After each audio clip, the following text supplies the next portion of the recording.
Good morning all of you. कैसे हो सब लोग? आई होप आप घर पे बैठ के अच्छे से स्टडी कर रहे होंगे। हमारे स्कूल आपको घर बैठे वैसे भी सारा स्टडी मटेरियल प्रोवाइड करवा रही है, ठीक है। इसके साथ ही हमारे स्कूल का एक चैनल भी बन गया है जिसका नाम है साइंस स्टीफन स्कूल किशनगढ़ के नाम से। आप उस चैनल पे जाके जितना भी स्टडी मटेरियल आपको मिल जाएगा, आपको पुराना वाले में मिल जाएगा और जितना अपडेट होता रहता है जितना स्टडी मटेरियल भी आपको मिल जाएगा, ठीक है। आज हम बात करने वाले हैं 9th क्लास के चैप्टर की बात, 11th चैप्टर की बात कर रहे हैं जिसका नाम है work and energy, that means कार्य एवं ऊर्जा होती है, ठीक है। अब ये क्या होता है इसको समझाता हूँ छोटे से एग्जाम्पल के साथ, ठीक है।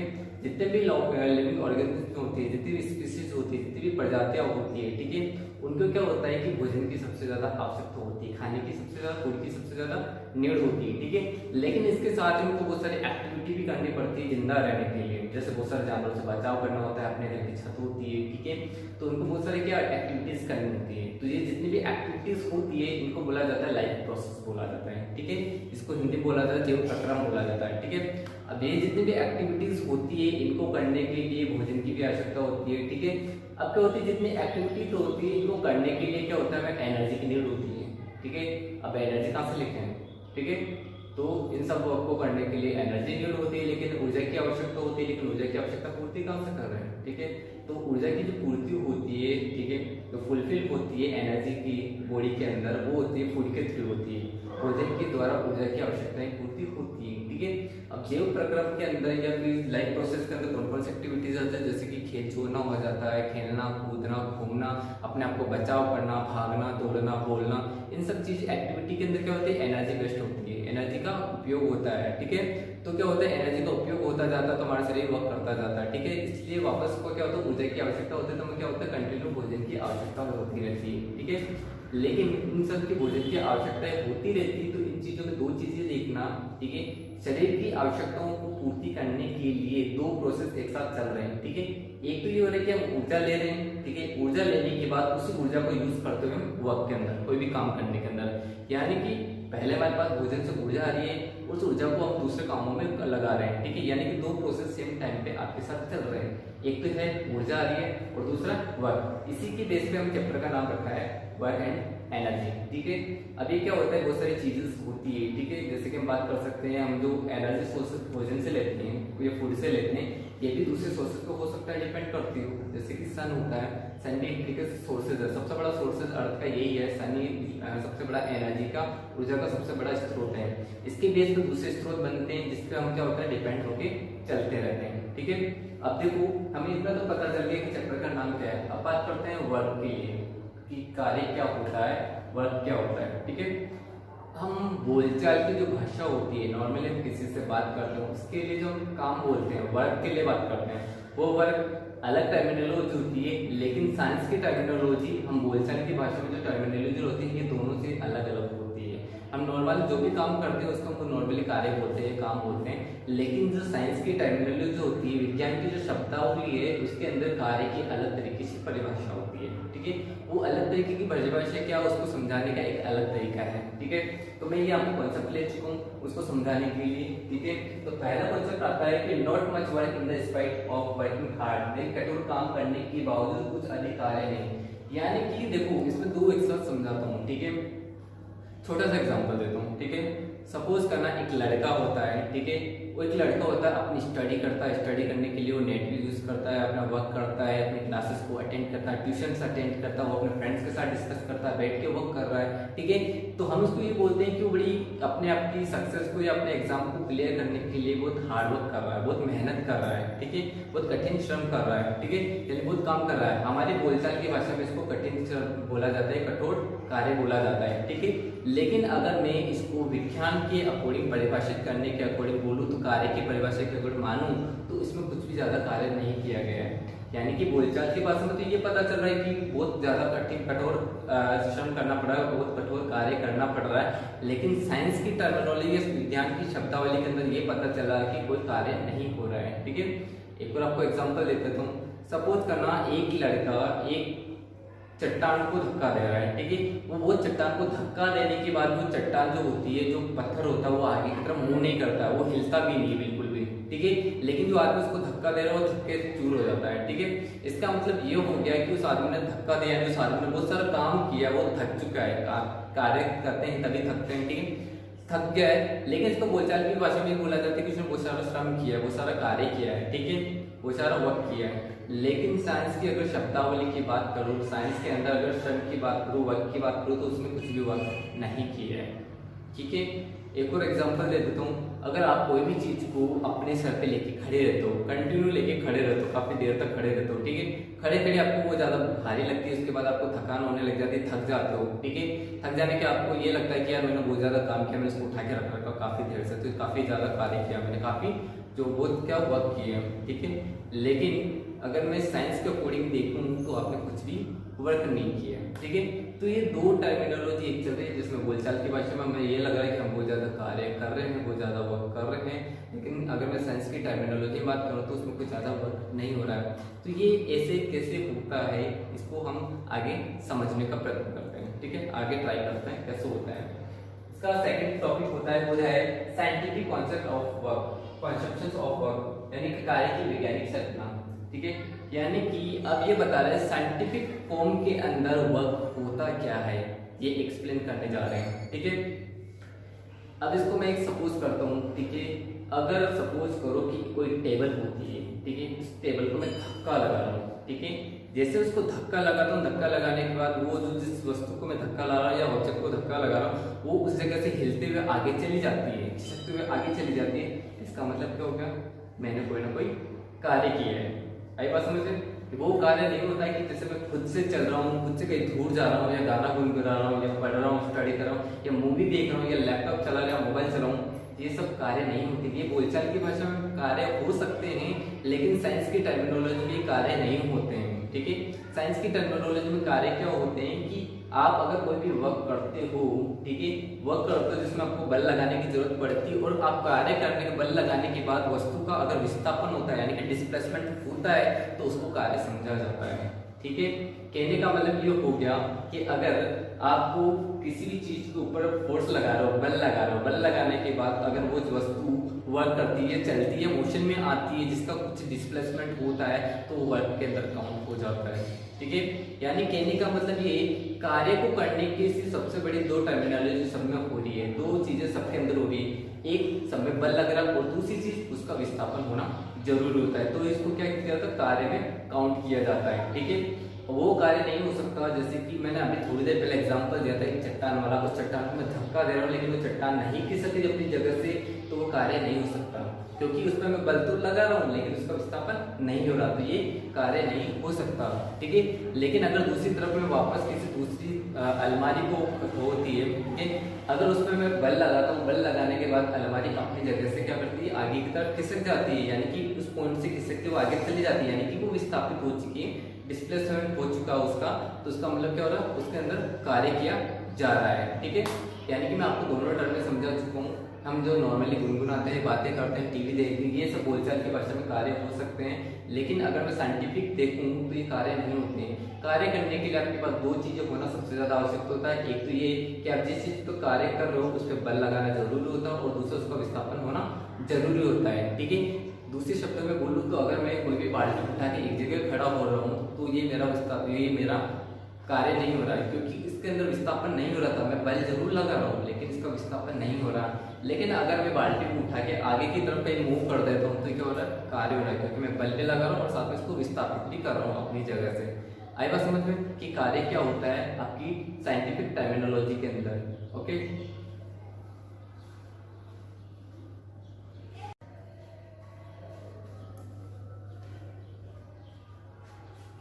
अब हम नेक्स्ट टॉपिक की बात करते हैं, ठीक है। हमारा जो नेक्स्ट टॉपिक है वह है work done by a constant force, यानी नियत बल द्वारा किया गया कार्य। हमने ये तो पढ़ लिया कि कार्य क्या होता है, ठीक है, लेकिन इसको कैसे कैलकुलेट करना है, टर्मिनोलॉजी कैसे आती है इसकी, वो देखना है, ठीक है। अब हम एक प्रैक्टिकल करके देखते हैं, ठीक है, प्रैक्टिकल करके देखते हैं। सपोज करना एक बॉक्स होता है, ठीक है। अगर ये बॉक्स मैंने एक सरफेस पर रख दी है, ठीक है, सरफेस पे रखने के बाद हम ये सोच रहे हैं कि यहाँ पे जो फ्रिक्शन फोर्स जो अप्लाई हो रहा है, यानी कि घर्षण बल जो लग रहा है, उसको मैं सपोज करता हूँ 0 मान के चल रहा हूँ, ठीक है। अभी फ्रिक्शन फोर्स जो घर्षण फोर्स होता है, जो घर्षण बल होता है, उसको मैं 0 मान के चल रहा हूँ, ठीक है।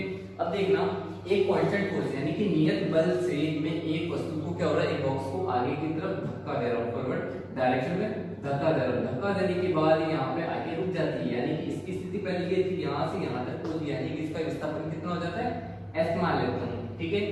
ये मान लेता हूँ तो क्या होता है, वर्क डन कितना हुआ, किसी भी फोर्स से यानी कि किसी भी बल के द्वारा किया गया कार्य उसके परिमाण तथा उसकी किसी भी दिशा में चली गई दूरी के गुणनफल के बराबर होता है। यानी कि मैं वापस डेफिनेशन बता देता हूँ, जो वर्क डन होता है वो किसी भी फोर्स के थ्रू जो वर्क डन होता है वो होता है कि अगर वो इसके जो मैग्नीट्यूड और उसके किसी भी डायरेक्शन में अगर डिस्प्लेसमेंट करता है ऑब्जेक्ट का, तो इन दोनों के प्रोडक्ट के इक्वल हो जाता है। ऐसे सिमिलर जो वर्क डन हुआ है वो फोर्स के magnitude into direction, sorry magnitude into displacement, इन दोनों के प्रोडक्ट के इक्वल आ चुका है, ठीक है। अब एक चीज ये याद रखना कि जो वर्क होता है उसका मैग्नीट्यूड तो होता है लेकिन उसकी डायरेक्शन कभी नहीं होती है, ठीक है। अब ये चीज आ जाती है, ठीक है। अब इनकी यूनिट की बात करते हैं। अब इनकी यूनिट क्या होती है, ठीक है। अगर वर्क डन की देखो फोर्स की यूनिट क्या होती है, न्यूटन, और डिस्प्लेसमेंट की क्या होती है, मीटर। यानी कि जो वर्क होता है उसकी जो यूनिट होती है वो यूनिट हो जाती है वर्क डन की होती है न्यूटन मीटर होती है, ठीक है। न्यूटन मीटर बोल सकते हैं या फिर इसको बोल सकते हैं जूल बोल सकते हैं, या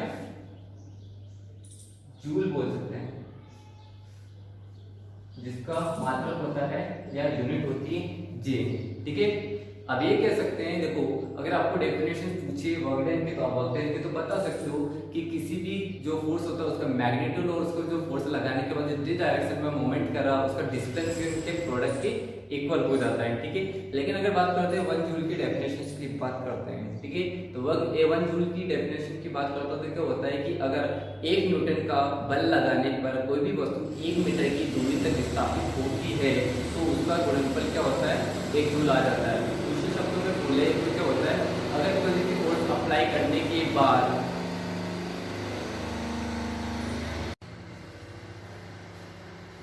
दूसरे शब्दों की बात करें तो क्या होता है कि 1 जूल क्या होता है कि अगर कोई भी फोर्स 1 न्यूटन अगर अप्लाई करता है किसी भी ऑब्जेक्ट पे, अगर वो 1 मीटर तक क्या करता है उसको डिस्प्लेस कर देता है तो दोनों का मल्टीप्लिकेशन क्या हो जाता है, 1 जूल के इक्वल हो जाता है, ठीक है। लेकिन अब इस फोर्स के लिए 2 कंडीशंस होती है, ठीक है। 2 कंडीशंस कैसे होती है वो समझना। सपोज करना कि एक टेबल रखी हुई है, ठीक है, ये एक टेबल रखी हुई है जिसपे एक ऑब्जेक्ट रखा हुआ है, ठीक है।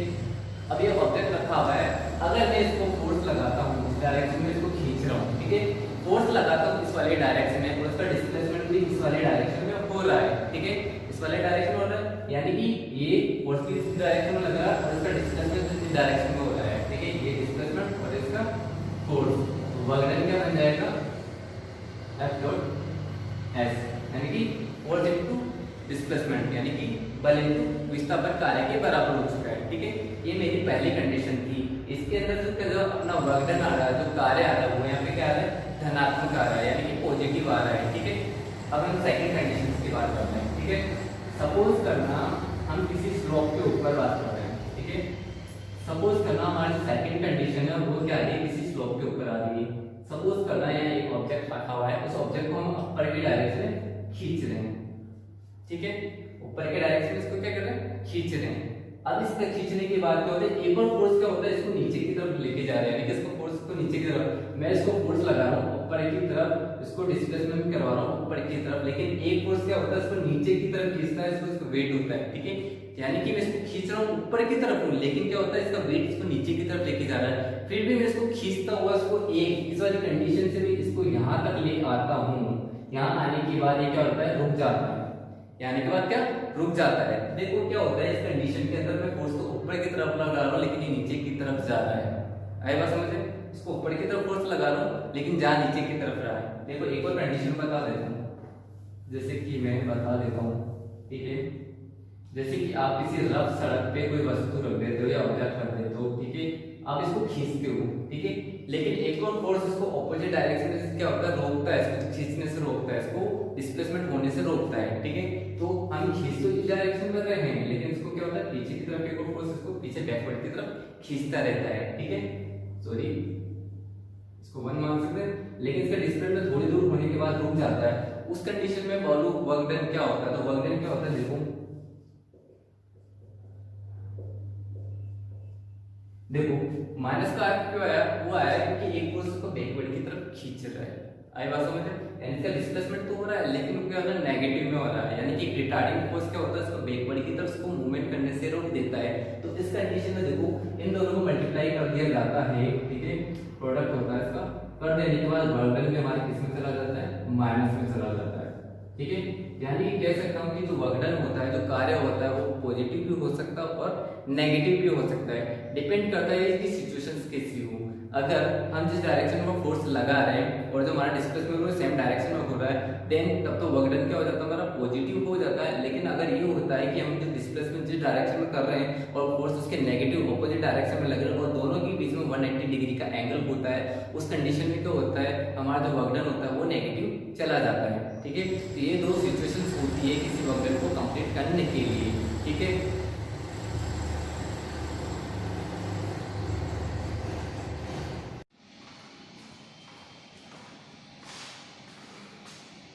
अब हम नेक्स्ट टॉपिक की बात करते हैं, एनर्जी, ठीक है।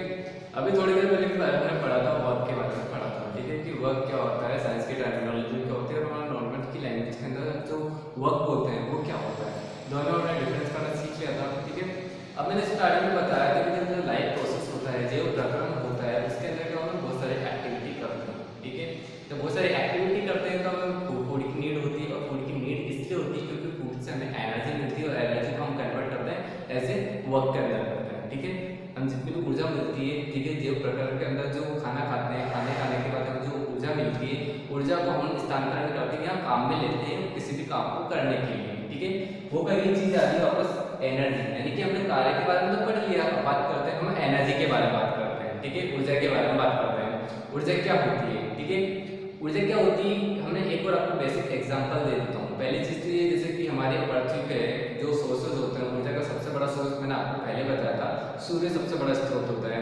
सूर्य बड़ा स्रोत होते हैं, इसकी सोर्सेज पे हम दूसरे सोर्सेज होते हैं जैसे कि ज्वार भाटा हो गया है, बहुत सारे रिएक्शंस हो जाती है, नाभ की क्रिया हो जाती है, ठीक है। इन सब क्रियाओं से क्या होता है, हम बहुत सारे ऊर्जा को क्या करते हैं, प्राप्त करते हैं, इनको यूज करते हैं हम डेली लाइफ के रूटीन्स को काम में लेने के लिए, वर्किंग प्रोसेस को कंप्लीट करने के लिए हम क्या करते हैं, इन वाली एनर्जीज को यूज करते हैं, ठीक है। एक कॉमन सा एग्जांपल देता हूँ, ठीक है, आप सबसे इजीएस्ट एग्जांपल है, एक मोबाइल फोन होता है, ठीक है। हम मोबाइल फोन पे जितना भी वर्क करते हैं, वर्क करते जाते हैं, तो क्या होता है, उसकी जो बैटरी होती है वो कम होती जाती है, यानी कि हम उसको काम में तो लेते हैं लेकिन उसकी बैटरी क्या होती जा रही है, धीरे धीरे कम होती जा रही है, ठीक है। ऐसी ही चीज होती है, सिमिलर चीज होती है कि हम जो डेली लाइफ में जितने ज्यादा वर्क करते जाते हैं, हमारी एनर्जी उतनी ही कम होती जाती है, ठीक है। फिर हमें क्या होता है, जब बैटरी कम हो जाती है, सॉरी ऊर्जा कम हो जाती है, तो ऊर्जा को वापस चार्ज करने के लिए हमें क्या होता है, भोजन खाना पड़ता है। उस भोजन को खाने से हमें शरीर में वापस ऊर्जा आती है, जो हमें आगे के काम को करने में क्या करती है, सबसे ज्यादा हेल्प करती है, ठीक है।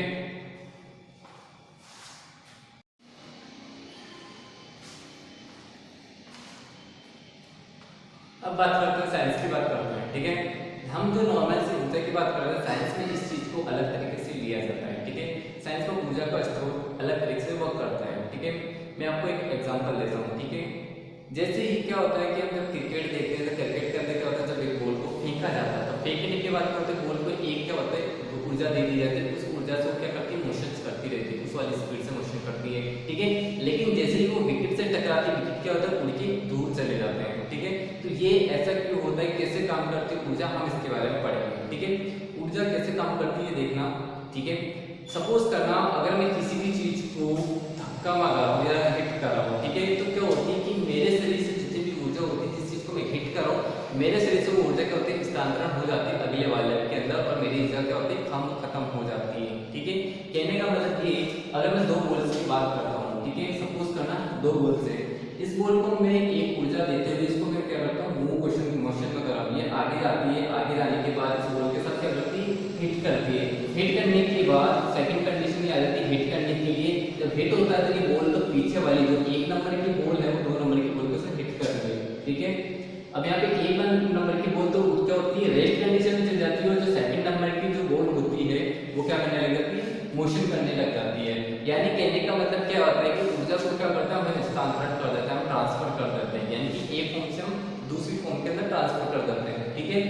एक और बता देता हूँ कि जैसे कि मैं एक कॉमन एग्जांपल देता हूँ, जैसे आपको एक हथौड़ा को उठाते हो, तो हथौड़े को उठाने पे क्या होता है, ऊपर उठाने के बाद उसको छोड़ते क्या होता है, अगर वो कील को मारते तो क्या होता है, कील अंदर चली जाती है। तो ऐसा क्यों होता है, तो ऊर्जा क्या होती है, ये सब क्यों होता है, तो कहने का मतलब ये होता है कि किसी भी कार्य करने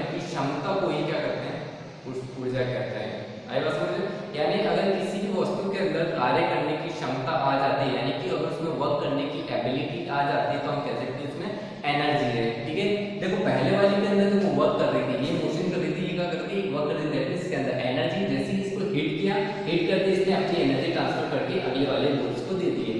इसको देने के बाद क्या होती है, ये रेस्ट में चली गई, उसकी एनर्जी सेकंड बोल्ट में जैसे ही ये वर्क करने लगते हैं, यानी कहने का मतलब होता है किसी भी ऑब्जेक्ट की जो एबिलिटी होती है वर्क करने की, तो उसी को क्या बोला जाता है, एनर्जी बोला जाता है। तो इसमें देखो क्या होता है, जो दो तरीके से वर्क कर रही है, जिससे हम वर्क कर रहे हैं, जिसके द्वारा वर्क कर रहे हैं, जिसके थ्रू हम कार्य कर रहे हैं, उसकी ऊर्जा की हानि होती है, और जिस वस्तु पर हम कार्य करते हैं उसकी ऊर्जा की वृद्धि होती है। देखिए बता देता हूँ, जैसे कि हम विकेट थे, ठीक है, इन विकेट का एग्जांपल देता हूँ, ये बॉल आगे से टकराती है, ठीक है, हमने वर्क जो था वर्क वो बॉल के द्वारा किया, यानी कि इसकी जो एनर्जी थी, ठीक है, वो क्या हो गई, यहाँ पे लॉस हो गई, और जैसे इसको विकेट से टकराया, विकेट क्या करने लगे, मोशन करने लगे, यानी कि इसकी एनर्जी यहाँ पे क्या हो गई थी, बढ़ गई थी।